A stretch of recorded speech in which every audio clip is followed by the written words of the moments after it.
Hello student, आता data structure ह्या सिलेबसमधला आपल्याला नेक्स्ट पॉईंट बघायचा आहे ॲरे.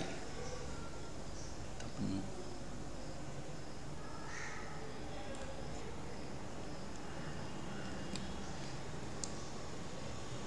आता ॲरे गेल्या वर्षी सी प्लस प्लसमध्ये तुम्ही शिकलेला आहात. ॲरे कसा वर्क होते, काय होते हे तुम्हाला कन्सेप्ट माहीत आहे. तरी आपल्याला इथे आता डाटा स्ट्रक्चरमध्ये ॲरे शिकायचं आहे, कारण की डाटा स्ट्रक्चर जनरलाइज फॉर्म आपल्याला काय करतो डिस्क्राईब करतो. ॲरेचा जनरलाइज फॉर्म आपल्याला डाटा स्ट्रक्चरमध्ये शिकायचा आहे. ओके, तर आपण गेल्या वर्षी डेफिनेशन ॲरेची बघितलेली आहे. Array is collection of finite and homogeneous element stored in continuous memory location under same name. काय म्हटलं बा, array is collection of finite elements. म्हणजे ॲरेमध्ये जे एलिमेंट स्टोअर होतात ते फायनाईट असतात. म्हणजे आपण काय करू शकतो, कॅल्क्युलेट करू शकतो. ॲरे ऑफ 10 असते, ॲरे ऑफ 5 असते, ओके, ॲरे ऑफ 20 असतो, ॲरे ऑफ 100 असते. ओके, असं असणार. म्हणजे त्याच्यामध्ये जे एलिमेंट स्टोअर होणार आहेत ते फायनाईट एलिमेंट्स त्याच्यामध्ये स्टोअर होणार आहेत. अँड होमोजिनियस एलिमेंट्समधले, आता होमोजिनियस म्हणजे काय, सिमिलर टाईप, एकाच टाईपची. होमोजिनियस एलिमेंट म्हणजे सिमिलर टाईपची. जर त्याच्यामध्ये इंटिजर एलिमेंट स्टोअर करायचे म्हटले तर सगळेच एलिमेंट काय पाहिजेत, इंटिजरच पाहिजेत. त्यामध्ये जर कॅरेक्टर स्टोअर करायचे म्हटलं तर सगळे एलिमेंट काय पाहिजेत, कॅरेक्टरच पाहिजेत. सपोज फ्लोट स्टोअर करायचं म्हटलं तर त्याच्यामध्ये सगळे एलिमेंट फ्लोट पाहिजेत. म्हणून ह्याला काय म्हणायचं, homogeneous or similar type elements. Array is collection of similar data types or homogeneous data types or data items. आणि काय म्हटलं, stored in continuous memory location. म्हणजे एक मेमरी सेल झाल्यावर दुसऱ्या मेमरी सेलमध्ये दुसरी व्हॅल्यू असणार. पहिल्या मेमरी सेलमध्ये पहिली व्हॅल्यू, दुसऱ्या मेमरी सेलमध्ये दुसरी व्हॅल्यू, तिसऱ्या मेमरी सेलमध्ये तिसरी व्हॅल्यू. या पद्धतीने काय केलं जातं, त्या मेमरी सेलमध्ये तुमचा डाटा, ॲरेमधला डाटा स्टोअर केला जातो. Okay, and under same name म्हटलेलं आहे. म्हणजे नंबर ऑफ व्हॅल्यूज काय केले जातात, एकाच व्हेरिएबलमध्ये स्टोअर केले जातात. नंबर ऑफ व्हॅल्यूज काय केले जातात, एकाच व्हेरिएबलमध्ये स्टोअर केले जातात. प्रत्येक व्हॅल्यूसाठी वेगवेगळे व्हेरिएबल आपण डिक्लेअर करायची काही गरज नाही आहे. एकाच ॲरे व्हेरिएबलमध्ये आपण n नंबर ऑफ व्हॅल्यूज काय करू शकतो, finite number of values store करू शकतो. सो डेफिनेशन काय, array is collection of finite and homogeneous data items stored in continuous memory location under same name. Okay, in data structure array is linear data structure. Data स्ट्रक्चरमध्ये array काय, linear data structure आहे. Linear म्हणजे काय, ज्याच्यामध्ये continuously आपण value store करतो, continuous memory लोकेशनमध्ये value store करतो, ह्याला काय म्हटलं जातं, लिनियर डाटा स्ट्रक्चर. मग ॲरे कशात येते, लिनियर डाटा स्ट्रक्चरमध्ये येते. ओके, मग बघा डेफिनेशन इथे पण दिले. Array are defined as the collection of similar type of data items stored at continuous memory location. Okay, हेच मी मगाशी एक्सप्लेन केलेलं आहे, वेगळी डेफिनेशन होती. Array are the derived data type in C++ programming language. काय म्हटलेलं आहे, array are derived data type. Array derived काय म्हटलेलं आहे, ॲरे हा तयार केलेला आहे. कुठल्या डेटा टाईपपासून, इंटिजर, कॅरेक्टर, डबल, फ्लोट ह्या डेटा टाईपपासून तुम्ही काय करू शकता, ॲरे डेटा टाईप तयार करू शकता. Which can store the primitive values of data such as integer, character, double, float. कुठल्या टाईपचे व्हॅल्यूज आपण ॲरेमध्ये स्टोअर करू शकतो, प्रिमिटिव्ह टाईपचे डेटा टाईपचे.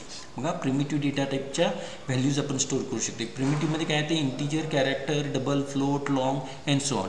मग ॲरे डेटा टाईप हा C++मध्ये किंवा कुठल्याही प्रोग्रॅमिंग लँग्वेजमध्ये ॲरे हा काय, डिराइव्ड डेटा टाईप आहे. काय आहे, डिराइव्ड डेटा टाईप आहे. ओके, डिराइव्ड डेटा टाईप म्हणजे ह्या डेटा टाईपपासून बघा, integer, character, float, double and so on, म्हणजे प्रिमिटिव्ह डेटा टाईपपासून तयार केलेला काय हा ॲरे डेटा टाईप आहे. Okay, next, array is simplest data structure where each data element can be randomly accessed by using its index number. Okay, आता बघा ॲरेला काय म्हणते, सिम्पलेस्ट डाटा स्ट्रक्चर आहे. आणि त्यातलं जर आपल्याला एलिमेंट ॲक्सेस करायचं असलं तर आपण कशा थ्रू ॲक्सेस करणार आहे, इंडेक्स नंबर थ्रू ॲक्सेस करणार आहे. गेल्या वर्षी तुम्ही ॲरे बघितलेला आहे. ॲरेमधले जर एलिमेंट ॲक्सेस करायचे असले तर ते ॲरे, फॉर एक्झाम्पल ए हा ॲरे आहे, A of 0, A of 1, A of 5, A of 6. मग आता 6, 5, 0, 1 ही काय झाले, इंडेक्स नंबर झाली. Okay, index number. मग ते इंडेक्स नंबर यूज करून काय शकतोय, त्या ॲरेमधले आपण एलिमेंट ॲक्सेस करू शकतो. ओके,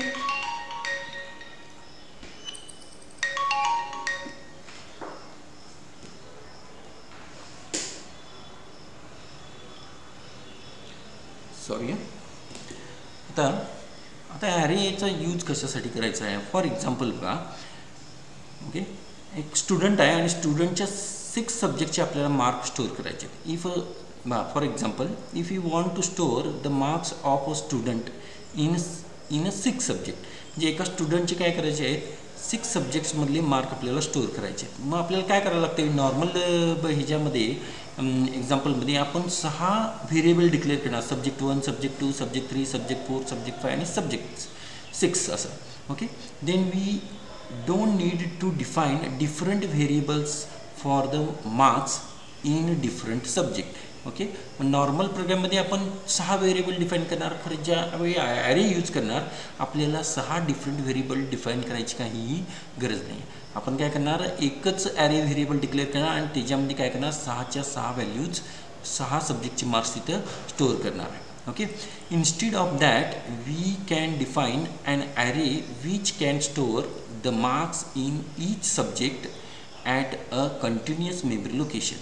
ओके, मग डिफरंट 6 व्हेरिएबल डिफाईन करण्यापेक्षा एकच व्हेरिएबल ॲरे व्हेरिएबल डिफाईन करायचा आणि त्याच्यामध्ये काय करायचं, 6 सब्जेक्टचे मार्क कंटिन्युअस मेमरी लोकेशन, काय म्हटले बघा, कंटिन्युअस मेमरी लोकेशनमध्ये काय करायचं आहे, स्टोअर करायचं आपल्याला. ओके, आणि इझिली आपण स्टोअर करून ठेवू शकतो युजिंग ॲरे. आता इथं बघा काय केलेलं आहे, एक एक्झाम्पल घेतलं आहे, द ॲरे मार्क्स 10 म्हटलेलं आहे. ॲरे मार्क्स 10 म्हटले म्हणजे 10 सब्जेक्टसाठी आपण काय केलेलं आहे, एक ॲरे व्हेरिएबल डिक्लेअर केला आहे. म्हणजे आता 10 म्हणजे त्याच्यामध्ये 10 सब्जेक्टचे मार्क्स स्टोअर होऊ शकतात, 10 आयटम्स, डाटा आयटम्स स्टोअर करू शकतात. Define the marks of the students in 10 different subjects म्हटलेलं आहे.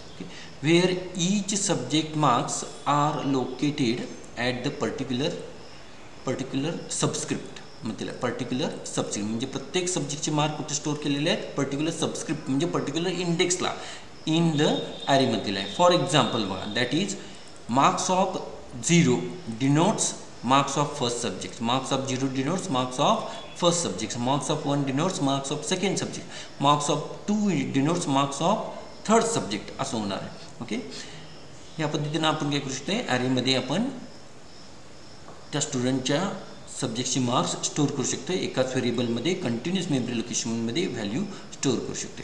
तर नेक्स्ट बघा, प्रॉपर्टीज ऑफ द ॲरे. काय म्हणतेला, इच element is of same data type and carries a same size. each element of same data type, एकाच टाईपचा म्हणजे त्याच्यामध्ये जे एलिमेंट आहेत ते एकाच टाईपचे असणार आहेत. each element of same data type, integer असलं तर सगळे एलिमेंट इंटिजर पाहिजे, फ्लोट असले तर सगळे फ्लोट, कॅरेक्टर असले तर सगळे कॅरेक्टर. अँड कॅरीज सेम साईजमध्ये. कॅरीज सेम साईज म्हणजे काय, प्रत्येक एलिमेंटला जी काही मेमरी अलोकेट झालेली आहे ती सेम साईजची असणार आहे. आता फॉर एक्झाम्पल इंटिजर असलं, इंटिजर ॲरे असला तर इंटिजरला किती बाईट अलोकेट होतात, 4 बाईट अलोकेट होतात. म्हणजे ॲरेच्या प्रत्येक एलिमेंटला किती बाईट अलोकेट होणार आहे, 4 बाईट. आता इथं 4 बाईट काय घेतले, कारण की 64 बीट ऑपरेटिंग सिस्टीम असणार आहे. 64 बीट ऑपरेटिंग सिस्टीम असली तर 4 बाईट अलोकेट होणार इंटिजरला. आणि जर 32 बीट उबंटू ऑपरेटिंग सिस्टीम असली, उबंटू ऑपरेटिंग सिस्टीम बघा किती 32 बीट असली तर 2 बाईट्स अलोकेट होतात. तर आपली कुठली आहे, 64 बीट ऑपरेटिंग सिस्टीम आहे म्हणून 4 बाईट्स. आणि कॅरेक्टरसाठी काय होणार आहे, 2 बाईट्स. ॲक्च्युली कॅरेक्टरला 32 बीटमध्ये किती आहे, 1 बाईट अलोकेशन आहे. मग हे जरा लक्षात ठेवा, तुम्ही कुठली ऑपरेटिंग सिस्टीम वापरणार आहे त्याच्यावरती बाईट बदलणार. 64 असली तर 4 बाईट्स अलोकेशन होणार इंटिजरला, आणि जर कॅरेक्टरला 2 बाईट्स होणार. आणि जर 32 बीट ऑपरेटिंग सिस्टीम असली तर इंटिजरला 2 बाईट्स, 32ला, आणि कॅरेक्टरला 1 बाईट. ओके, मग बघा काय म्हटलेलं आहे, same size and carries same size of size memory size म्हटलेलं आहे. मग इंटिजर ॲरे 4 बाईट्स ईच एलिमेंटला देणार आहे आणि कॅरेक्टर ॲरे काय करणार आहे, 2 बाईट्स ईच एलिमेंटला देणार आहे. Okay, elements of the array are stored at continuous memory location where the first element is stored at the smallest memory location म्हटलेलं आहे. ओके, आता ॲरेमधले एलिमेंट काय होतात, मगाशी सांगितले कंटिन्युअस मेमरी लोकेशनमध्ये स्टोअर होणार आहे. खरं जो फर्स्ट एलिमेंट आहे ॲरेमधला फर्स्ट एलिमेंट ते कुठं असणार आहे, स्मॉलेस्ट मेमरी लोकेशनला असणार आहे. कुठं असणार आहे smallest memory location. For example इथं बा इथं मेमरी लोकेशन दिलेलं आहे. आता पहिला एलिमेंट आहे 0th एलिमेंट कुठं आहे 100 लोकेशनला. त्यानंतर फर्स्ट एलिमेंट कुठं आहे 104. हे कुठला अरे इंटिजर अरे कुठला आहे इंटिजर बाबा कुठल्या लोकेशनला आहे 104ला आहे फर्स्ट ॲरे ऑफ 1 आणि ॲरे ऑफ 0 म्हणजे फर्स्ट एलिमेंट 100ला आहे. सेकंड एलिमेंट ॲरे ऑफ 1 कुठं आहे 104ला आहे. ओके मग स्मॉलेस्ट इंडेक्स कुठला आहे मग याच्यामध्ये स्मॉलेस्ट मेमरी लोकेशन कुठला आहे 100 हे स्मॉलेस्ट मेमरी लोकेशन आहे. ओके मग ह्या लोकेशनला काय होणार आहे पहिला एलिमेंट स्मॉलेस्ट मेमरी लोकेशनला होणार आहे आणि depend on size of that element और साईज ऑफ ईच एलिमेंट काय होणार आहे सेकंड एलिमेंट कुठे जाणार आहे 104ला जाणार कारण की इंटिजर आहे म्हणून साईज किती आहे 4 बाईट्स. नंतरनं सेकंड कुठं 108ला 112 आणि 116 अँड सो ऑन. ओके असं आहे.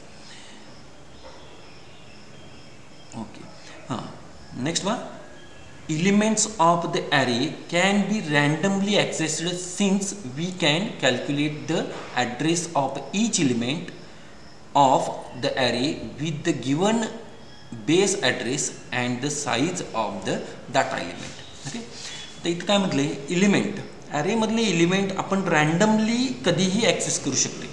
ओके सिक्वेन्शियलीच घ्यायला पाहिजे असं काय नाही आहे array of 0 array of 1 array of 2 असं काय नाही आहे. आम्ही रँडमली कधीही ॲक्सेस करू शकतो. आदलेमधले पण आपण काय करू शकतो एलिमेंट रँडमली ॲक्सेस करू शकतो.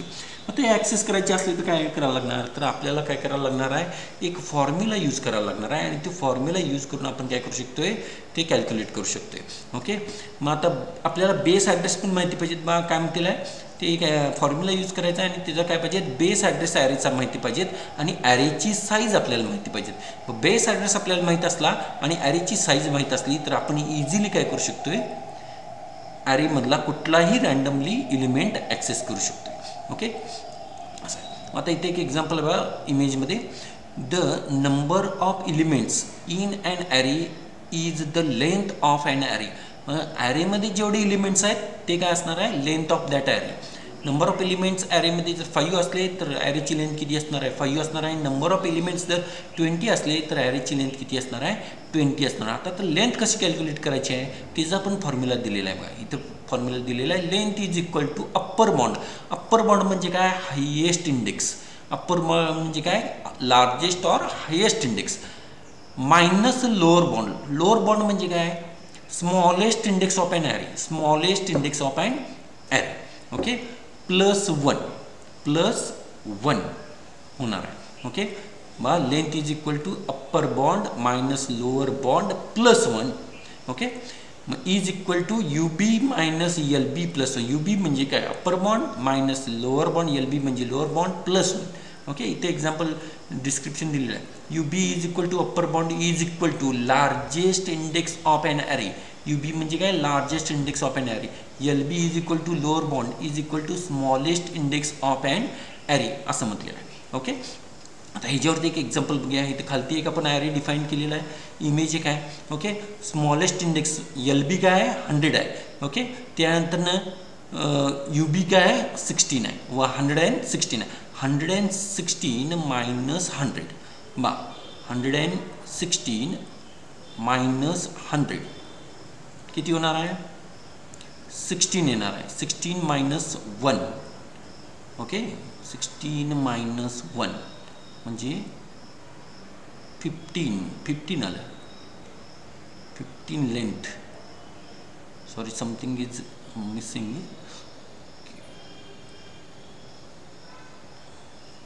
ओके आता काय तर चुकलेलं आहे पण नेक्स्ट पुढं ते बघूया कॅल्क्युलेट करून बघूया. तर हा फॉर्म्युला आहे ॲरे इंडेक्स लेंथ कॅल्क्युलेट करण्यासाठी ॲरेची लेंथ कॅल्क्युलेट करण्यासाठी.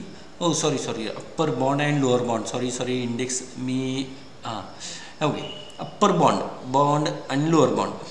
लोअर बॉन्ड काय आहे 0 आहे बघा. लोअर बॉन्ड किती आहे 0th इंडेक्स हा लोअर बॉन्ड झाला आणि अप्पर बॉन्ड काय आहे 4 आहे. काय म्हणतील आहे बघा फॉर्म्युलामध्ये त्या फॉर्म्युलामध्ये काय म्हणतील आहे largest index of an array.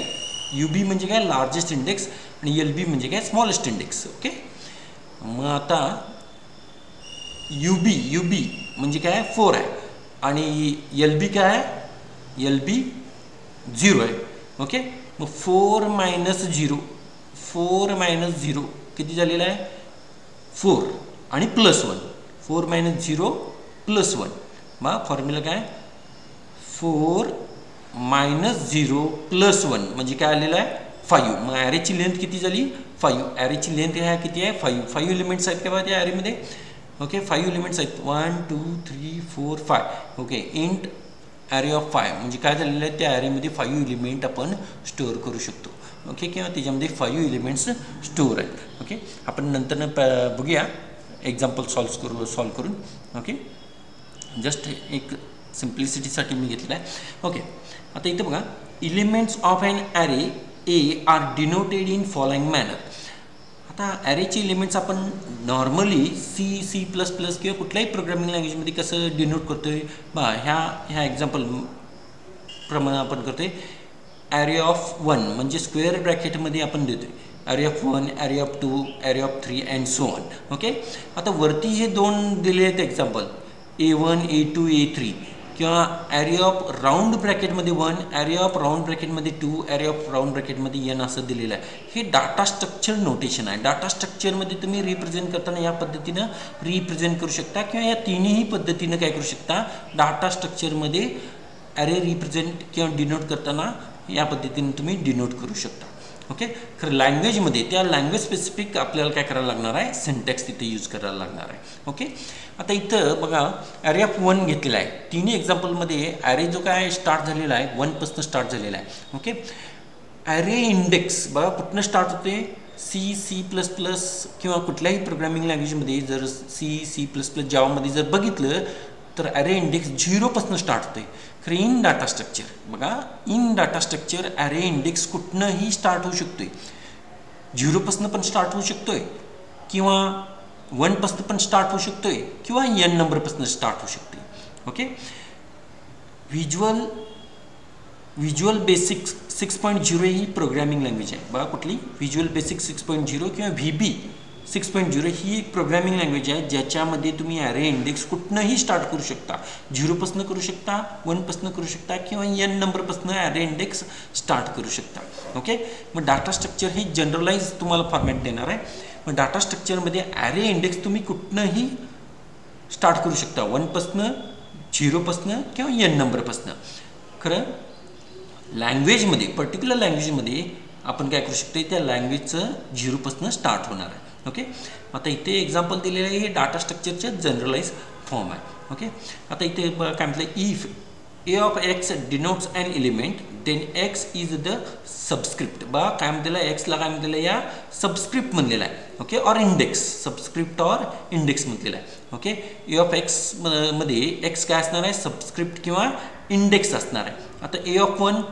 1 हे काय इंडेक्स ए ऑफ 2 काय आहे इंडेक्स आहे of an element and a of x called subscripted element or variable subscripted element or variable म्हणजे पूर्ण a of x ला काय म्हणायचं आहे सबस्क्रिप्टेड व्हेरिएबल a of 1 ला काय म्हणायचं आहे सबस्क्रिप्टेड व्हेरिएबल a of 2 ला काय म्हणायचं आहे त्या ॲरे मधला सबस्क्रिप्टेड व्हेरिएबल आहे a of n ला काय म्हणायचं त्या ॲरे मधला सबस्क्रिप्टेड व्हेरिएबल आहे ओके किंवा सबस्क्रिप्टेड एलिमेंट आहे आणि फक्त आता ए ऑफ एक्स म्हणजे काय असणार आहे एक्स म्हणजे इंडेक्स किंवा सबस्क्रिप्ट असणार आहे 1 म्हणजे इंडेक्स 2 म्हणजे इंडेक्स किंवा सबस्क्रिप्ट असणार आहे ओके असं आहे मग आता इथे एक्झाम्पल दिलेलं आहे बघा इंडेक्स काय 1 2 3 4 5 6 आणि व्हॅल्यू त्याच्यामध्ये स्टोअर झालेली काय 10 20 30 40 50 60 A of 3 is equal to 30 आणि ए ऑफ 4 किती आहे 40 आहे ओके मग ए ऑफ इंडेक्स 3 असलेलं एचा इंडेक्स 3 असलेली व्हॅल्यू काय आहे 30